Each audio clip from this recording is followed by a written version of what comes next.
তা শোন, তুই নাকি সুন্দরবনে গেলি তো 6 মাস থাকলি, তো আসলে ঘটনাটা কিন্তু খুললে কত 6 মাস বেড়ায় আসলি? আরে বাবা, সে জটিল কাহিনী, জটিল বিশাল ঘটনা, সে মেলা কাহিনী। ঘুরলে কত কাহিনীটা কি আসলে? আর কাহিনী আছে কি, যে আমি যখন এনে মোটরসাইকেল চালাই গেলাম। কি সাইকেলে? আরে মোটরসাইকেলে সুন্দরবনের ভিতর দিয়ে চালাই গেছি। ভিতর তো চলে গেছে? হ্যাঁ চলে যাওয়ার পরে আমি যখন নদীর ভিতর দিয়ে মোটরসাইকেল চালাচ্ছি। কি ভিতর দিয়ে? আরে নদীর ভিতর দিয়ে। আমি নদীর পাশে যখন গেছি, এর ভিতরে আমার কুমিরে ঠেক দিয়েছে। কুমিরে? হ্যাঁ, কুমিরে ঠেক দিয়েছে। আরে 48 পাতা একদম দাঁত বের করছে। ধারা দে কয় পাতার দাঁত? আর এইরকম বড় দাঁত বের করে দিয়ে আসছি দিয়ে কয় আমাকে কলোজাপ দিয়ে যাইতে হবে। আমরা বহুদিন ধরে দাঁত মাজি না, দাঁতে জং ধরে গেছে, আমাকে কলোজাপ ছাড়া আমরা দাঁত মাজতে পারবো না। কি আপ? আরে কলোজাপ। তারপর আমি কি করবো, আমি তো এবার লগে করে জানো সব সময় এক প্যাকেট কলোজাপ নিয়ে গেছিলাম। সেই কলোজাপটাকে দিয়া তারপরে আমি আইছি। আসার পরে ওই জায়গাতে আমি একটু বেরোয় আমি যখন সামনের দিকে যাচ্ছি, যাওয়ার পরে হঠাৎ করে দেই এক যাক ওই যে ভাই বেড়াদার হনুমান। কি মান? আরে হনুমান। হ্যাঁ, তারা ঠেক দিছে সবাই। যা ভাই কই যান? আমি বললাম আমি তো ভাই এই জায়গায় ভ্রমণ করতে আইছি, আপনাকে সুখ দুঃখের কথা জানতে আইছি। তো বললো যে জানতে তো আইছেন, এই যে সামনে ঈদ, আমাকে অনেক ফ্যান লাভলি দিতে হবে। আমরা এই যে রোদে পুড়ে মুখ কালো হয়ে যাচ্ছে, ফ্যান লাভলি না দিলে আমরা এবার ঈদ করবো না। কি লাভলি? আরে ফ্যান লাভলি। হ্যাঁ, তারপর আমি আর কি করবো, তারপরে আমার দ্বারা এক পিস ছিল, আমি সেই দিয়ে দিছি। দিয়ে দিলি? হ্যাঁ, দিয়ে দিলাম। আচ্ছা, ভালো করছিস। তারপর চলে গেল। চলে যাওয়ার পরে ওদিকে দিয়ে এক যাক হরিণ আইছে। কি হরিণ? হরিণ। ও হরিণ, মায়া হরিণ মদ্দা হরিণ মিলাইয়া। ও মিলাই দিলে? হ্যাঁ, মিলাই দিলে। ভালো হয়েছে। তাই আমারে কইলো যে কিরে কই যাও? আমি কই আমি তো আইছি ভাই আপনাকে দেখতে। দেখতে এসে ভালো কথা, আমরা যে হাঁটাচলা করতে পারি না, যে কেদার ভিতরে অসুবিধা হয়, আমাকে এনে রাস্তা পাকা করে দেওয়া লাগবে। একদম পিচ দিয়ে ঢালাই, বেজাল পিচ হইলে হবে না।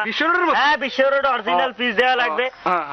আমি তো চিন্তায় পেরে গেছি, এখন আমি পিচ টিচটা নিয়ে আইনি। তারপরে আমি ওইদিকে স্বরাষ্ট্র মন্ত্রণালয়ে ফোন টোন দিয়া পিচটি যাই না, একদম ঢালাই দিয়ে একেবারে মাইরে। কি মন্ত্রণালয় কইলি জানো? আরে স্বরাষ্ট্র মন্ত্রণালয়। হ্যাঁ, ফোন দেওয়ার সাথে সাথে ডাইরেক্ট আইসে তো এই জায়গা মানে সব জিনিসপত্র নিয়ে দিয়ে তারপরে একদম ঢালাই দিয়া কি করে তারপরে আমি আসলাম। কষ্ট হয়েছে, ঠিক আছে, ব্যাপারটা বুঝেছি, কারণ আমার আসলে অনেক কাজ। তারপরে মামা তুমি ব্যাপারটা সবই শুনতে বলতেছো, তারপর সবই মামা গেল কই? এই খেয়ে দাঁড়ো, এই মামা গেল কই? এই মামা কি তোমার দ্বারে নেই? জানো না তো ফকের তো নাই। ওরে বাবারে, ও বাইক নে, ও বাবারে, শেষ হয়ে গেলাম, আর পাতিস নে বাইক নে। বাবা, মামার কথা মনে আছে? ও বাইক নে, ও বাবারে, শেষ হয়ে গেলাম। এই তো মামা চিল্লাচ্ছে। হ্যাঁ, মামার কণ্ঠ যা মনে করলাম তাই। মামার কণ্ঠ মামা গেল কই? আরে মামা, আরে মামা আরে মামা তো তোমার আমি এত সুন্দর একটা ইন্টারন্যাশনাল গল্প শুনেছি, তুমি হঠাৎ করে রিক্সাতে তাও সিলে শুরু করছো। কি হয়েছে কি? আর পাতিস না তাই নে তো। আরে বাবা, এটি পুরো শেষ। তোমার আমি যে এত সুন্দর একটা ইন্টারন্যাশনাল গল্প শুনেছি, আর তুমি হঠাৎ করে এই তাও হয়ে গেলা, আর এনে ইয়া ওরে মা ওরে বাবা করে সিলে শুরু করছো।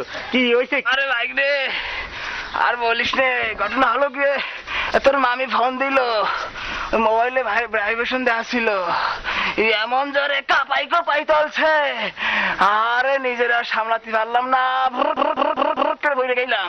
আর ভাতিস না, আর নেই। আরে মামা, তুমি সামান্য একটা মোবাইলে ভাইব্রেশনই সহ্য করতে পারো না?